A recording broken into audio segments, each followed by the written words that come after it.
The opinions expressed by the host and guests in this show are not necessarily the views of Children's Health Defense.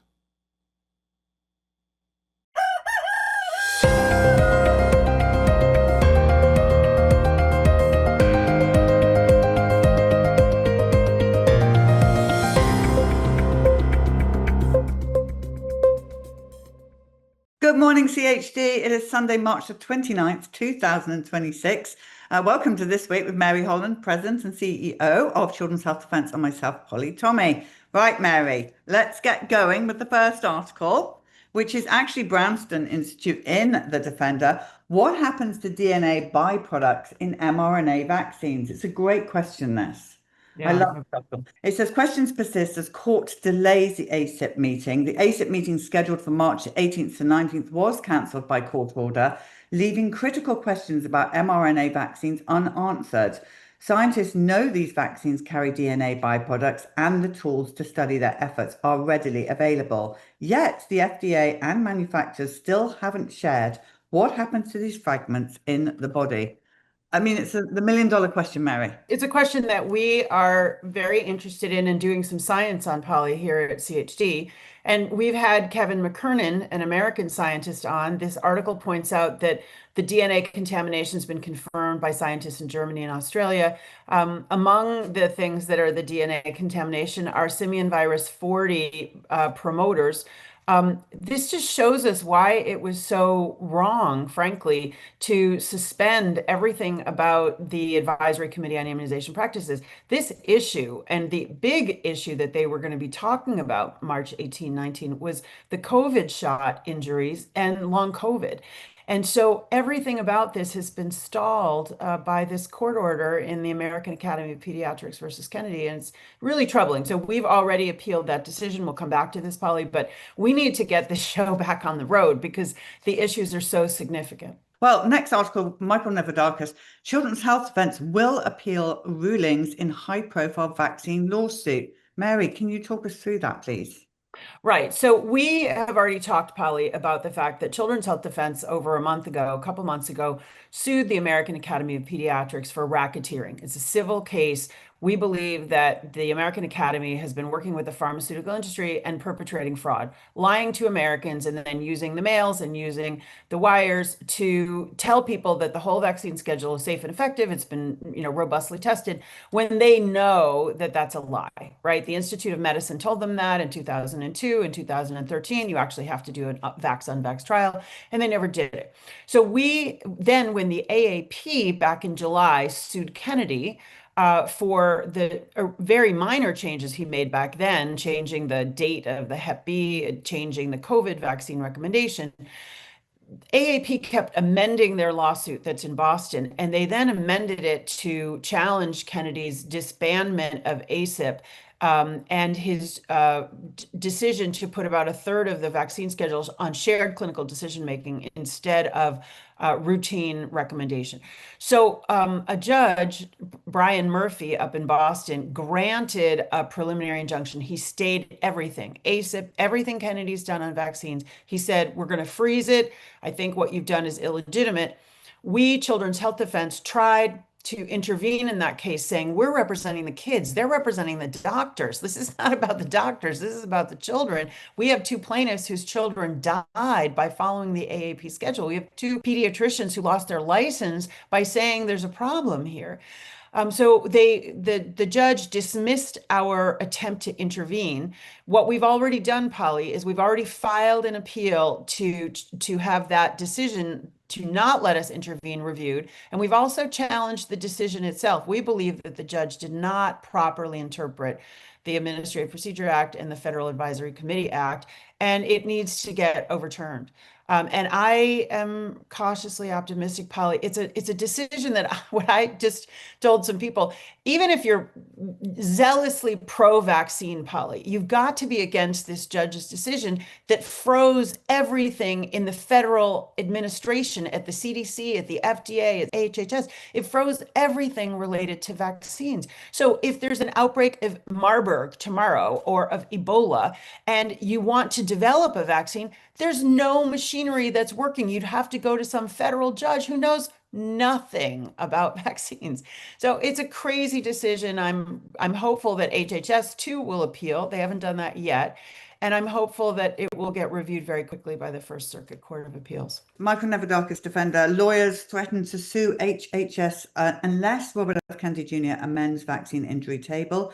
HHS has failed to fulfill its legal obligation to add new conditions to the vaccine injury table when research indicates an association between a vaccine and a specific injury, according to a petition filed by Informed Consent Action Network. Well, Polly, we support anything to change the broken system of the vaccine injury compensation program. We just reported last week and discussed, Polly, a case that took 11 years for a family to get compensation, and they only got a third of what they deserved. And literally, HHS and the Department of Justice were waiting for the child to die so that they would pay out less money. It's a revolting program in many ways. So we certainly support ICANN to challenge the fact that even though Kennedy has said this is his goal to reform that system, it hasn't happened.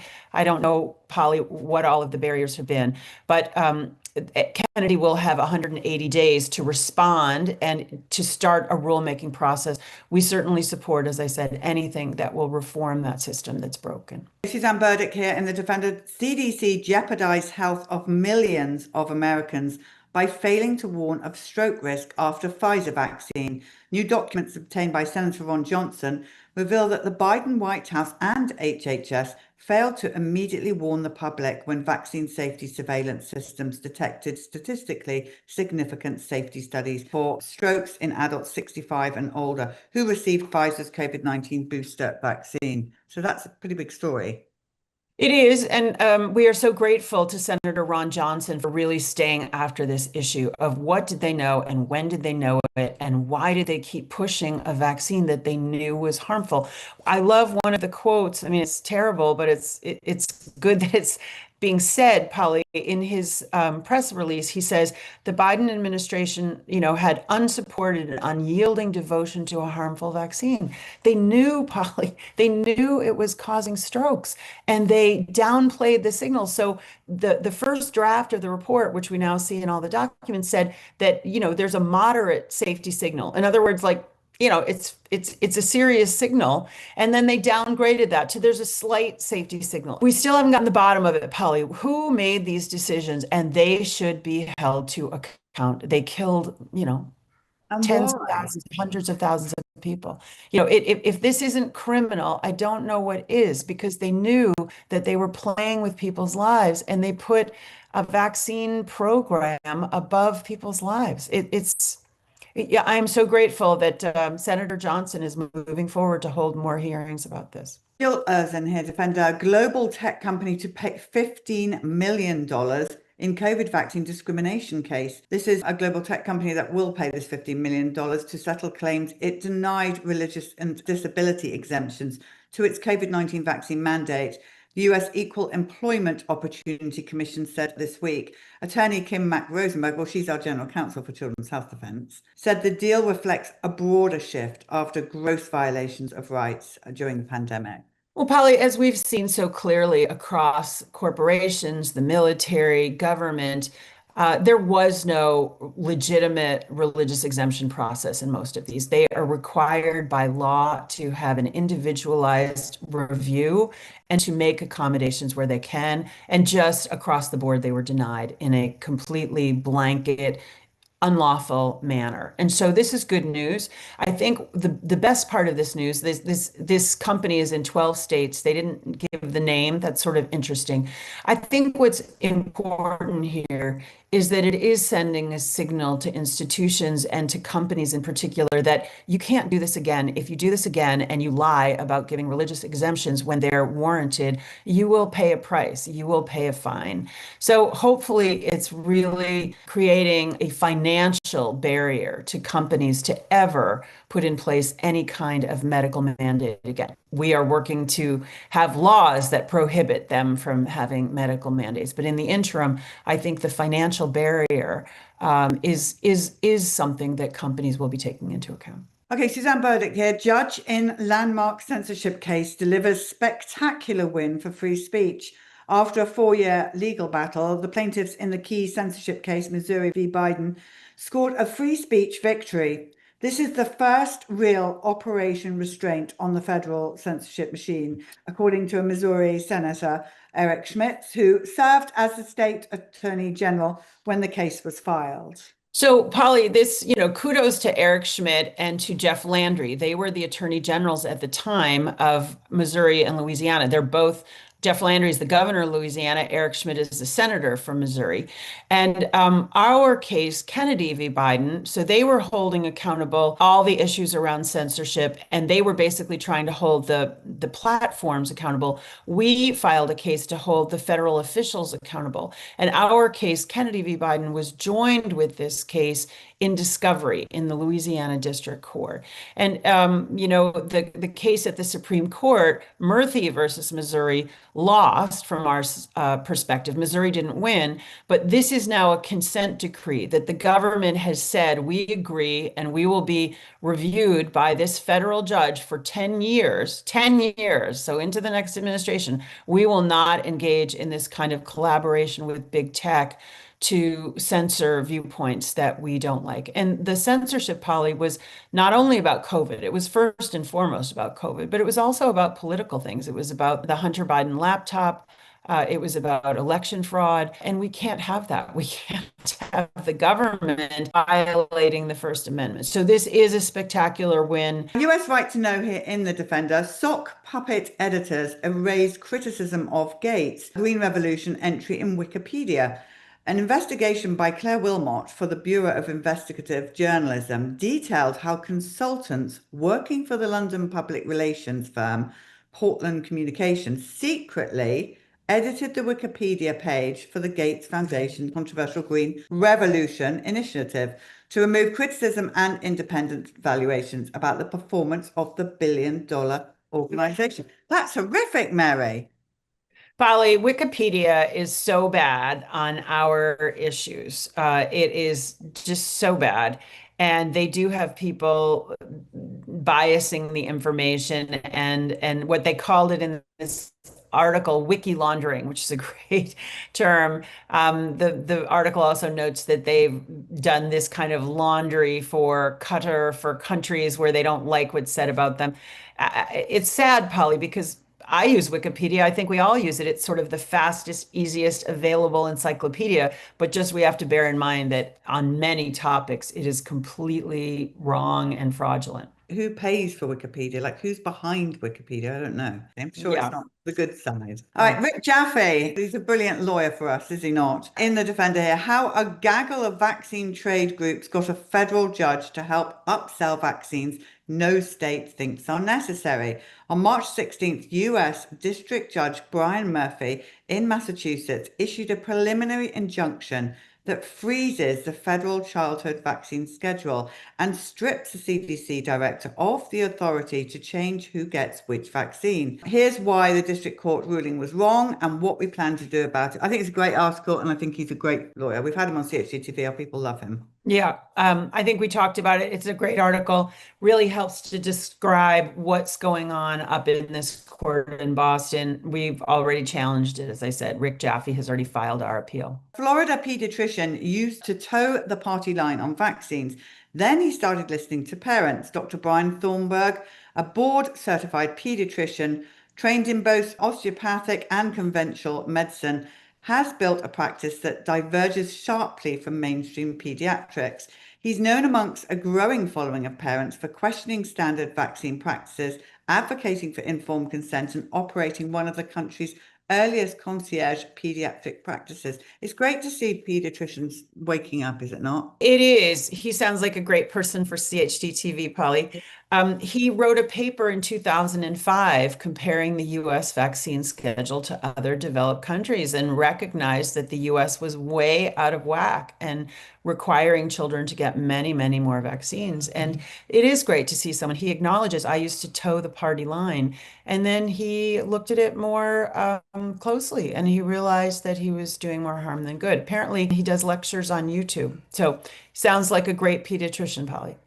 Yeah, and we need more of these pediatricians. When we first went on the out on the bus in 2016, we got very few pediatricians. They were afraid to come out. They were actually very angry as well because now we know that, a lot of their income was coming from that. But now they're starting to do the right thing, and it makes me so happy. And I think, Polly, we just have to remember that that was just 10 short years ago. So Vax was just 10 years ago, right? And it really, there has been a lot of change.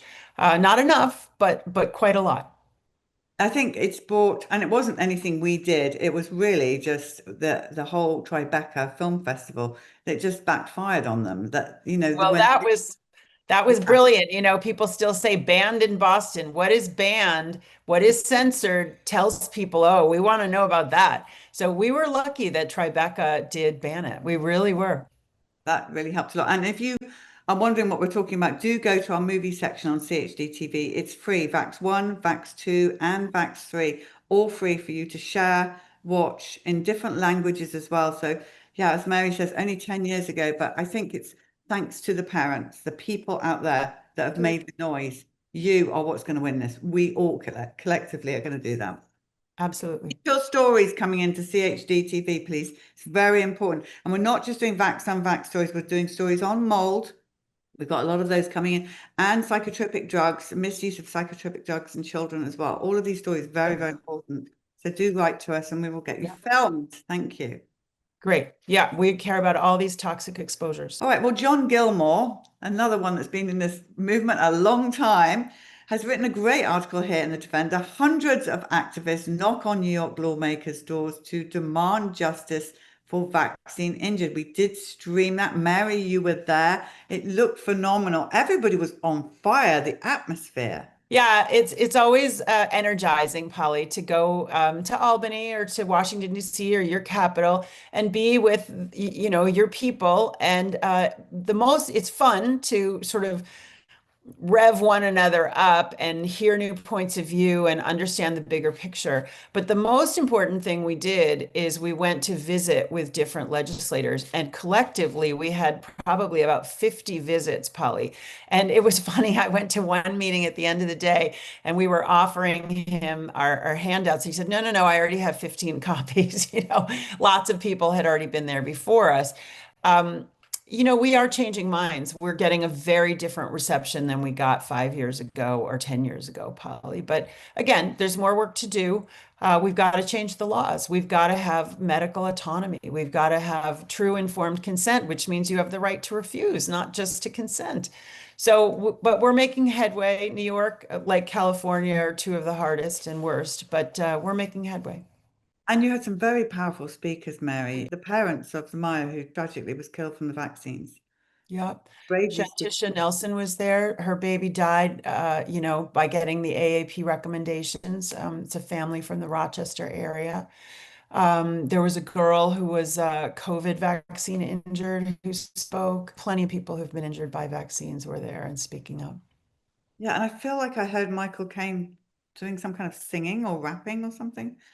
Well, there's a I heard it. fabulous group, Polly, the Spirit Drummers, who are so wonderful, and they always come up with us to Albany, and they really they energize us, and they're just wonderful people. Kevin Nathaniel is the leader of the Spirit Drummers, and they're just wonderful. And so, yes, Michael gets into chanting and I saw him up there. mantras. It's really great. Yeah, come next time. We do put out publicity beforehand, and if you've never been to one of these rallies, you should come. They are energizing. Yeah, it's good for us all to be together as well. Brenda Belletti here in The Defender. Pfizer wants FDA to approve its vaccine for Lyme disease, but does it have a shot? Pfizer said the vaccine maker plans to submit its experimental Lyme vaccine to the FDA for approval, even though the drug failed to show conclusively that it was effective at preventing the disease. Well, there's skepticism from among the most staunch supporters of the vaccine industry, as they should be. But Mary, I don't know, but my understanding, and I could be wrong, is that Lyme disease is caused by vaccines. That's what I'm hearing on the street. Well, I don't. Lyme disease is one of those that's many different theories about why we have Lyme. I think a very plausible one is that it was from bioweapons research on Plum Island and then went across the Long Island Sound to Lyme, Connecticut, where it was first characterized. It certainly seems to attack people who have weakened immune systems, and it's very persistent and it's very serious. There were efforts, Polly, to have a Lyme vaccine in the past. They pulled it off the market. There was litigation around it. What I'm thinking in my head is what could go wrong? Lyme is very complicated. This article cites to Paul Thacker, a great Substack writer, who said it didn't show any clinical efficacy. So they have some lab test, Polly, that says it's okay, but clinically for people, it did nothing. It's actually worse than the old vaccine that caused tremendous amount of harm. But they're looking at a Lyme vaccine could be $1 billion a year. So it's very frustrating. I would personally, I would never take a Lyme vaccine, ever, ever, ever. And I live in an area where there is Lyme. We have a lot of ticks. You have to be careful. But I would never take one of these vaccines because I don't believe they're going to be safe for a long, long time, if ever. Well, there is no such thing as a safe and effective vaccine at all, Mary, according to the CDC itself. MedPage today. Is this deadly childhood illness making a comeback? Hib, a potentially disabling and sometimes lethal bacteria infection in children, is making a comeback as vaccine hesitancy rises. And guess who chimes in? Yes, it's Paul Offit. Off he goes again, telling us to basically be very, very afraid. But, everything they say is when they describe what's going to happen to you if you catch Hib, is the same thing that will happen if you take the vaccine, the same vaccine reactions. We hear it the whole time. And Mary, I was just doing interviewing with Paul Thomas this week. They, around the world news, they are really going for it. They're taking every vaccine and saying meningitis, measles, chickenpox, all around the world. They're taking these childhood illnesses and saying they will kill you. So there's something going on in the media right now, without a doubt, to try and fight vaccine. Yeah, well, they're scared that people are no longer so scared of these childhood diseases. So, yeah, this is Paul Offit, Catherine Edwards. They're the standard bearers. This is just straight up fear mongering. We haven't had it fear mongering like we used to on our shows, Mary, for some time. If you remember in the You're COVID. right. You're right. You're right. We thought we'd bring you a bit of fun. Yeah, just not to forget. Exactly. All right, Michael Nevadakis, the disinformation dozen targeted by government, maligned by media. Where are they today? It's been 6 years since the Centre for Countering Digital Hate published a disinformation dozen list of leading online anti-vaxxers. Almost all of us are back on, Polly. So Bobby was deplatformed, then he ran for president and they got him back on. CHD has continued to be deplatformed, but our plan is to go back on these platforms as well. They are still, sadly, the main game in town. But most of our other colleagues on the Disinformation Dozen, Joe Mercola, Sherry Tenpenny, Sayer G, they are back on social media and their followings are growing as they should be. And what happened should never, ever, ever happen again. And that decision in Missouri v. Biden, the consent decree, consent order is very important. So censorship doesn't work ultimately. Also, it really, again, backfired on the marketing of the dark side is terrible, to be honest with you. I mean, that was such a silly thing to do because all you did was highlighted these people. I think you're right. So thank you for that. So the Alliance for Natural Health International in the Defender here, number of children and youth with high blood pressure has doubled. Once seen as an adult problem, high blood pressure now shows up in classrooms, playgrounds, and routine pediatric visits, according to the Lancet Child and Adolescent Health. Prevalence rose from 3.4% in 2000 to 6.5% in 2020. Could the dramatic shifts in children's diet, sleep, stress, activity levels, and environment be partly to blame? One more sign, Polly, of the chronic disease epidemic that we are devoted to turning around at Children's Health Defense. It's wrong, right? And of course, it's not just one factor, but children today are not as healthy as they should be. They shouldn't be worried about cardiovascular risk, and that's what this is. Let's keep helping families to make their kids healthier. Yeah, and we will keep reporting on it and warning and shouting out until we get there. All right, well, bugs for dinner is the headline for this. It's by Undark in the Defender. Insect farming startups are going belly up. Now, we used to report, Mary and I, on insects and bugs for dinner for quite a long time, but it's not going well. If you build an insect farm, the global market may not come. Of the 20 or so largest insect farming startups, almost a quarter have gone belly up in recent years, including the very largest, which is called Yinsect, which ceased operations in December 2025. Things have gone from bad to worse for the big insect factory business model. And that's because we don't want bugs for dinner, do we, Mary? I certainly do not, Polly. Yay, this is great news. They're failing some more. So, yeah, no bugs for dinner for me. Thank you very much. All right, Suzanne Burdick here. 1 in 8 US adults say wireless radiation is causing health issues. What does that mean for kids' health? So they reported adverse health effects from exposure to wireless radiation, according to a peer-reviewed report published March the 12th in Next Research.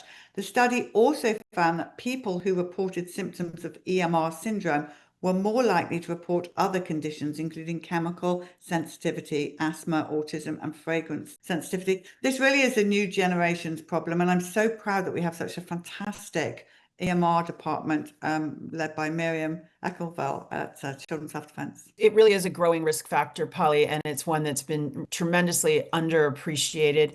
And of course, if it's 1 in 8 adults, it's for sure a higher number among children, because children are more vulnerable across the board. They're more vulnerable to all of these sensitivities. They don't have as developed a robust immune system. And so, yes, I am delighted that we are really pushing hard in the electromagnetic radiation space. We work with many other groups. We're part of a really large coalition, and you can learn more on our website, childrenshealthdefense.org, but also a site called in numerals 704nomore.org, 704 no more, and stop5g.org. And there's lots of information there. 704 is the section of the Telecommunications Act that disallows state claims against towers and antennas that are harming people. It's contorted and crazy, and the telecommunications industry, just like the pharmaceutical industry, is very powerful. They lobby Congress and the executive branch all the time, and we are pushing back hard. Thank goodness we are. All right, everybody. Well, that's our news, but I need to tell you about something that's happening tomorrow morning on CHD TV, and we're very excited about this. So a brave young mother who is not sure what to do with her baby interviews Dr. Paul Thomas, and she's a bit more pro-vax. So it's really important these young mums come forward and talk to us. So she's in her early 20s, and she's bravely asked the questions that young mothers want answered. And, at times it's a little hard to hear, but I know that you all as viewers will appreciate her being so brave to come on CHD TV and ask these questions. So tomorrow we are running with Dr. Paul Thomas, the young mother who's on the fence, let's put it that way, on the fence, and asks the questions I think that the other side are always telling her. So it's a great interview, and we're running it tomorrow. So I'm very excited that we're going to be doing that. And to all you young mums out there, we want to hear from you. And if you've got questions as well for Dr. Paul Thomas or our science team, do come to us, because this young lady is not, you won't be able to see her face, but you can see her back, and she's there because she doesn't really want her face on screen, which is fine. And we can do the same for you. If you want those questions answered, then come to us and we'll get them answered by professionals who will answer, honestly, the science of what is going on behind these vaccines. So it's a great interview, Mary, and it's running tomorrow morning. All right, everybody. Well, Mary and I will be back next week. So pray big, stand firm, never settle. And I'll see you tomorrow on CHD TV. Thanks, Polly. Thanks, everybody. See you next week. Now, what about sickness? People are complaining that after their skies are sprayed, there's pictures have been sent everywhere, they've got terrible headaches, they feel very dizzy, terrible sore throats, getting the flu, blah, blah, blah. How much of that is true? Absolutely. Human health is being affected by dimming of the sun, right? I mean, just start alone with, not getting sunlight. I mean, that's a very basic piece of human nutrition, I would say, right? Like, we all kind of need to see the sun. It's really helpful for circadian rhythm and for sleep. And when you don't have that, it causes stress. It causes anxiety, especially when they're, pulsing the atmosphere with all kinds of electromagnetic frequencies, that is absolutely messing with the human body, not to mention breathing all of this stuff in. I've heard President Trump say things like talking about, spraying of stuff and how maybe we're spraying something all over the place. And that's what's making us all ill. So there's something wrong. There's something wrong. We've done something wrong. There's something, you're going to figure it out. Maybe it's a spray that we spray all over the place that nobody else does, other countries don't. I would say absolutely. And that might have something to do with geoengineering, weather modification. I mean, let's just think, like, if you're breathing in heavy metals and toxic particulates, and that starts to build up in your body, yeah, over time, that's going to be a problem. And to that point, though, this is affecting everything on the planet. It's affecting trees. It's affecting all wildlife. It's affecting really all living and breathing creatures. That's something that we say here at OGA. Everything is being affected by this. I think a lot of people, they'll say things like they have headaches on certain days, and they can tell when the spraying is happening because maybe they're not breathing as well. And honestly, I don't shake any of it off. I don't ever say that that's not affecting, or you're imagining this, or that's no, because it absolutely is. And that's where we would say we have to start getting into the solutions here, which, Rob did a 3-hour podcast with Alex Zeck, The Way Forward.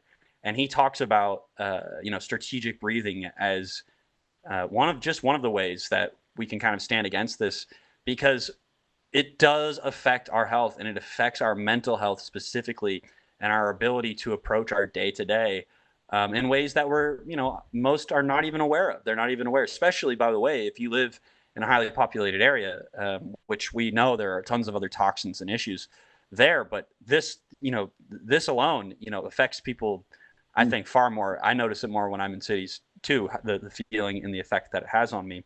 But I would say absolutely, it's affecting our human health in so many ways, and that can absolutely not be ignored.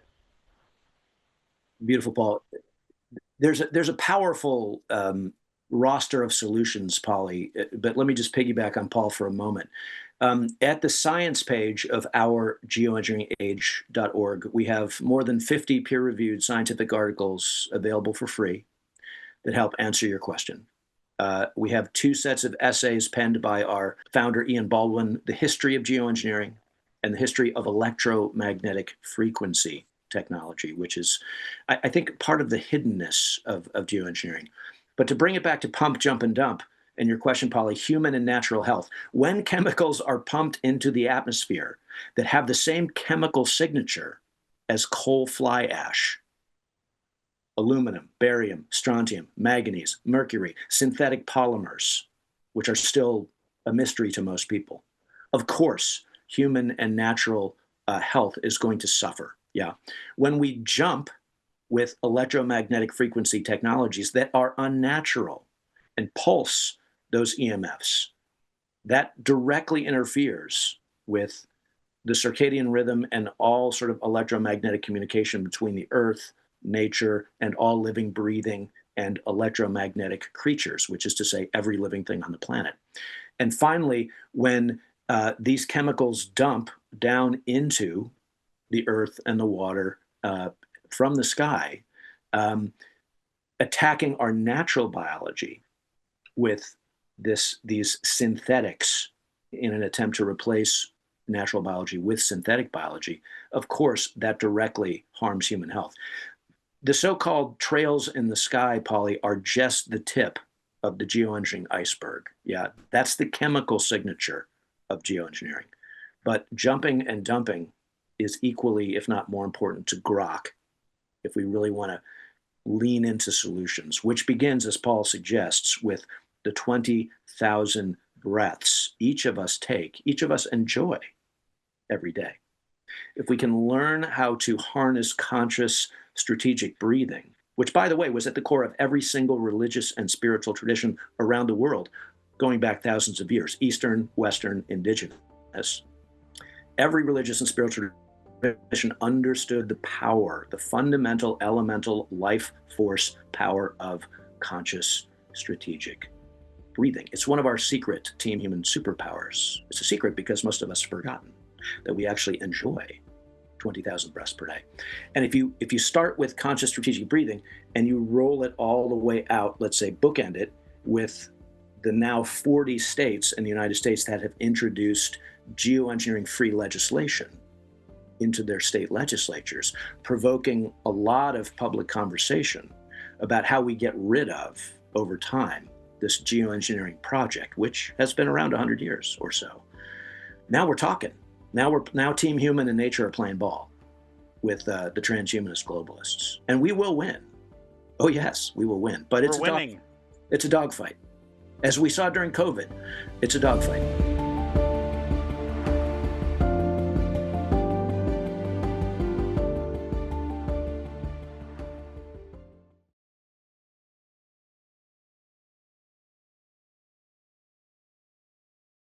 Okay, we're live now.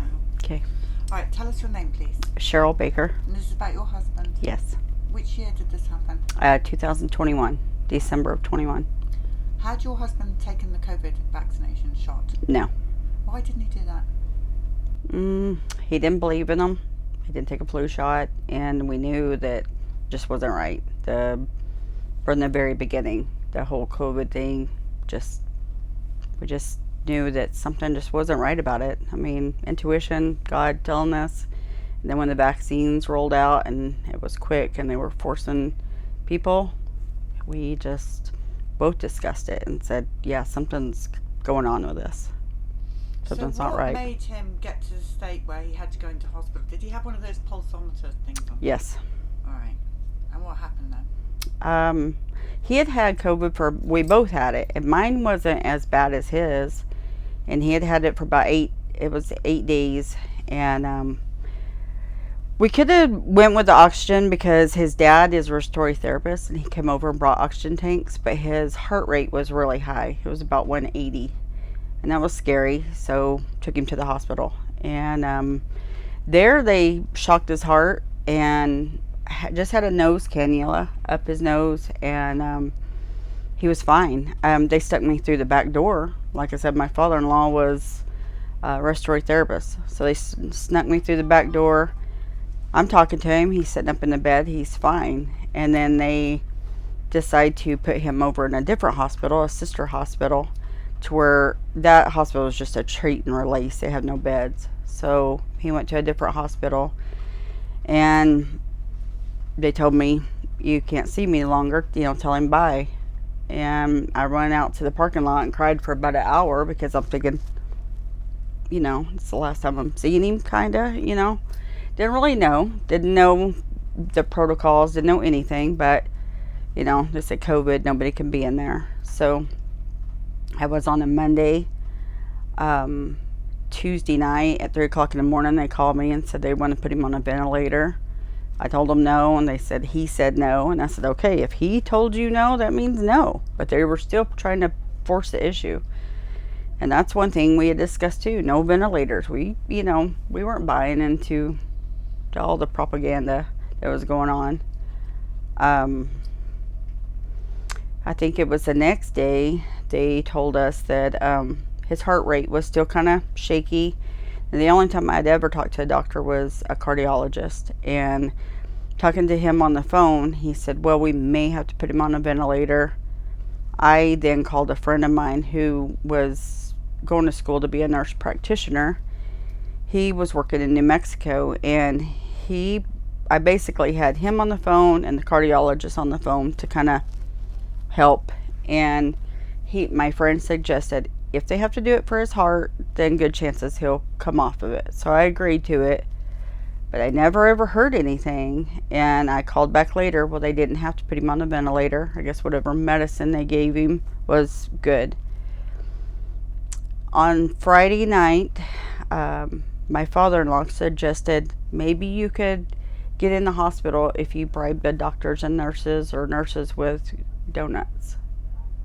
Here all this time, they wouldn't let me stay in, or wouldn't let me come in. I told them that I had had COVID.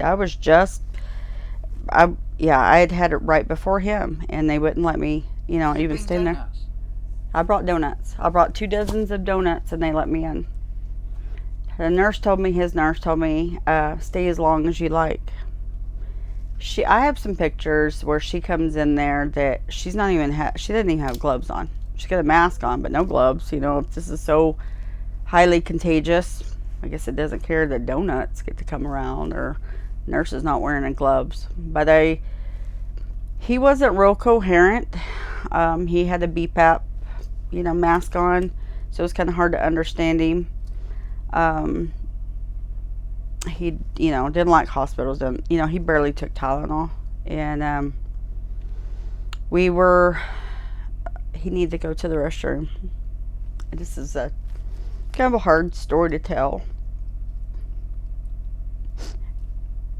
We were together 30 years, but, that's a private thing. So I told him, I said, I'll go in the bathroom and wait when he called the nurses. I said, okay.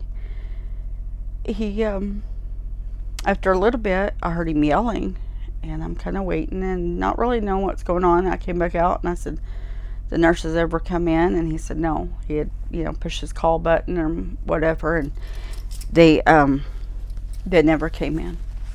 So I kind of just said, honey, I'll help you. Well, then they had the urge again, and helping him with the bedpan.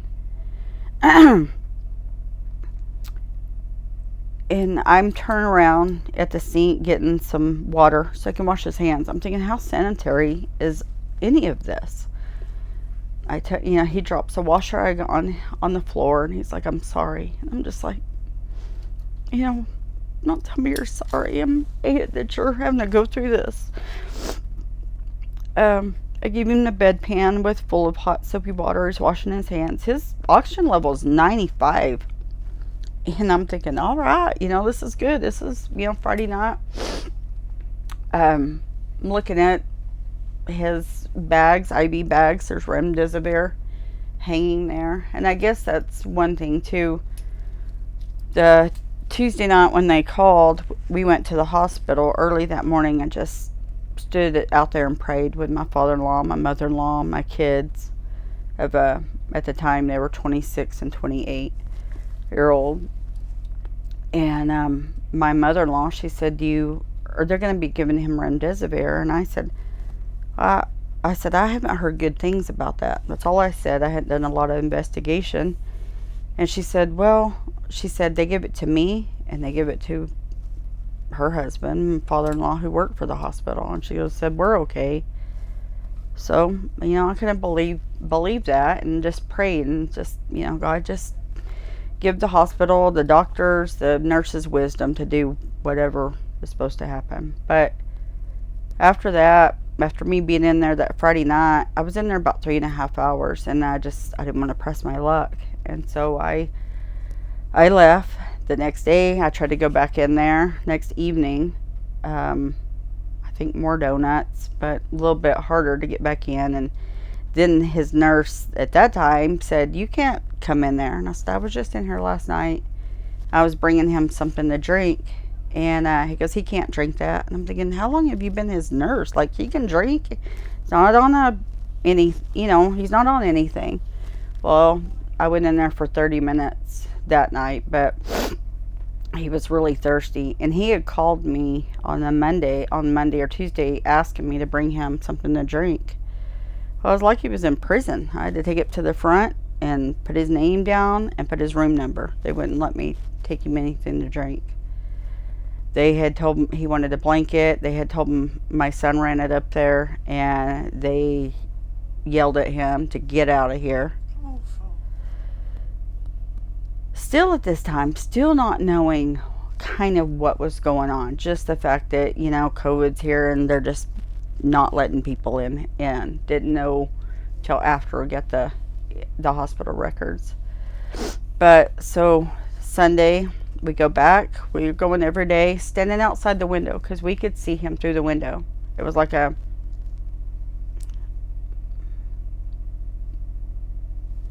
he was in a zoo or something. Looking through the window, watching him watching us, and telling what he was thinking. Seeing his family all outside the window like it was my son's birthday, and we got a birthday cake, and he's actually mouthing the words and singing inside there. But I never heard anything from any doctors, nurses I had to call and say, what are his stats? What is his oxygen level? That's all they would really tell. I asked 3 times to change his steroids. I asked for vitamin C. I asked for zinc. No, we don't do that. And you couldn't get your husband out? Mm-mm. No. And like I said too, my father-in-law was a respiratory therapist, so I kind of trusted. I mean, you do. I was just telling a friend, I said, to think that this is going on, I said, because we naturally, I think that we trust of what's going on, of people going to school and the hospital, that this is not going on, or we're being lied to and brainwashed and everything else. I said, I don't think that we understand the amount of evil behind any of this. We don't. I think if you're a good person or whatever, you can't comprehend what's really taking place. Hell, I don't even, and I went through this. It's hard to wrap your brain around it. So going back to Sunday, me and my kids are out there outside the window. We got some music playing and we're singing. I don't know if he can hear us, but just trying to keep his morale up too. And midnight that night, and it's really crazy because I felt something but wasn't really sure. I had a hard time sleeping and had my phone right there, and it was midnight. They called and said, you better get up here. His oxygen dropped way low. He had gone to the restroom and they were cleaning him up, and all I could think of in my head is panic and different things with him because the medication that they gave him, and feeling like you're drowning is, making them want to fight. They put him on his stomach, and when we got there, and here, mind you, nobody can go in. Now 6 of us are allowed to go in his room. Me and my kids, his brother, his dad, and his mother, his stepmom. They're wanting to do a chest x-ray to see if he's had like a blood clot or something going on because of the way everything dropped. And they get us out of the room, but we could hear him in there yelling. So me and my brother-in-law and my father-in-law all stepped in there, and the guys were trying to get him back down because he had gotten up out of bed. And what my friend described what was going on is that they feel like they're drowning. That's a feeling. That's why they want to stand up and fight, because they're drowning.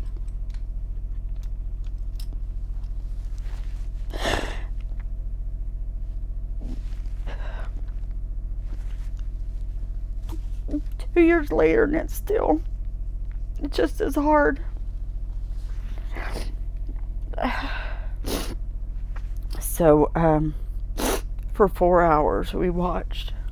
My father-in-law got him back in the bed, but was kind of restraining him, holding him down, because he's just wanting to get up. That's when we discovered, too, that his oxygen mask did not fit. It was like a small, and we're talking about a 48-year-old good-sized man needed a large. And, like I said, my father-in-law was a respiratory therapist, but, that wasn't his hospital, but he's telling them what he's needing. So his respiratory therapist, she was mad, I guess, that, here his dad is taking over.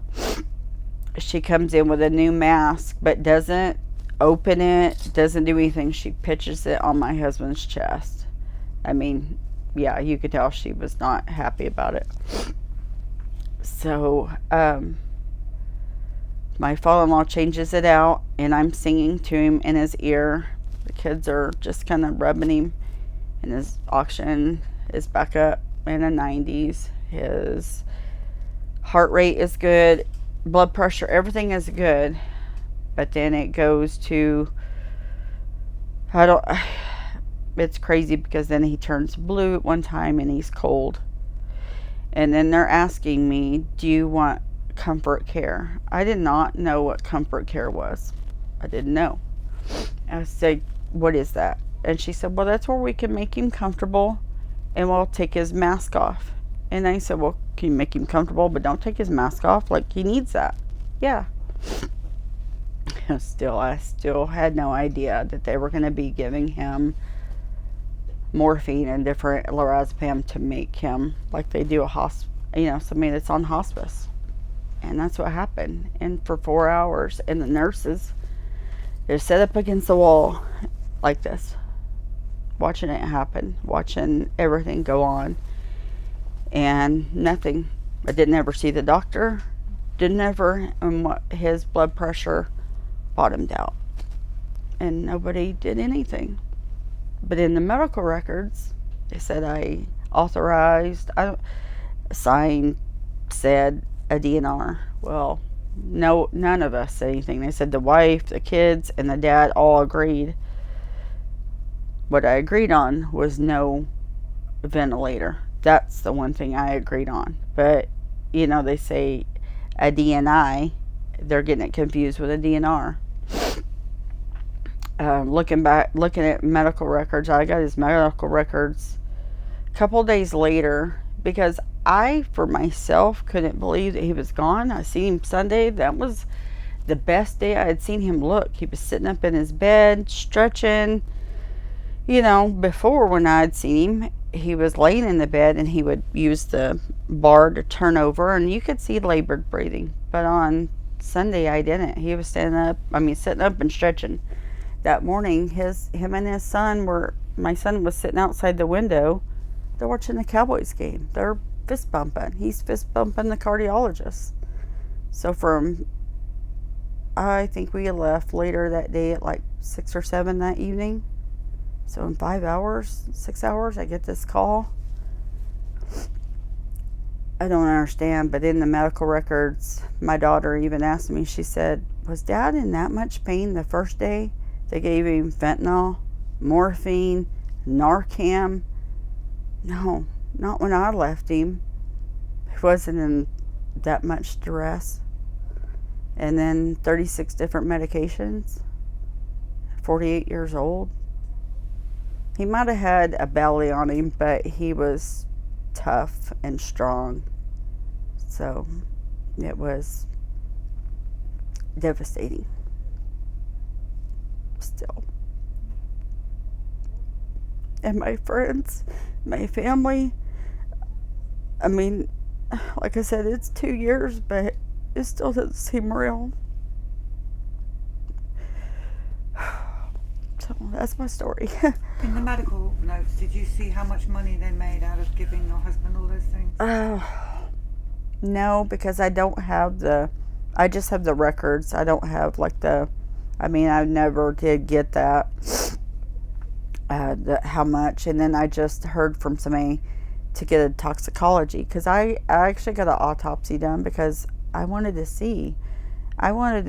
understand, did he have any underlying conditions?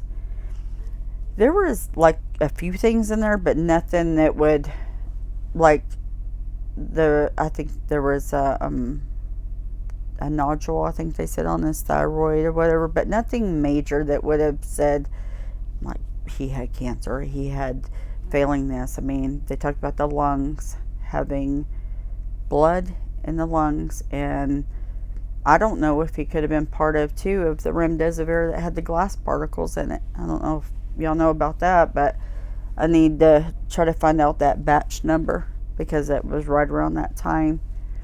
But his kidneys and his heart and everything else, I was kind of relieved that there was nothing underlining, if that makes sense. But then finding out more and more, I didn't know really any of this until probably April afterwards, when reading a bunch of things in the media and finding out what was going on. And I knew there was something, but not the in-depth that I know now.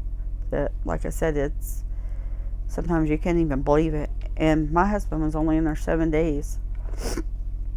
Even after me and my kids and everybody going through what we've gone through, I've heard worse stories, longer, torture, everything else, in bed sores and all kinds of stuff that it's just not right.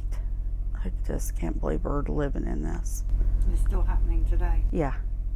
And we're in the United States, not a third world country where you think there's not medical care. And I think that they were paying, I heard, the nurses $10,000 a week that were traveling nurses. You know, you wonder about the vaccine, because the forcing that, and the ones that stood up and didn't want it and left, those are the ones, morals, values, research, whatever. I mean, I can't say all of them because I have some that I know of, and I've tried to think about it. If I had,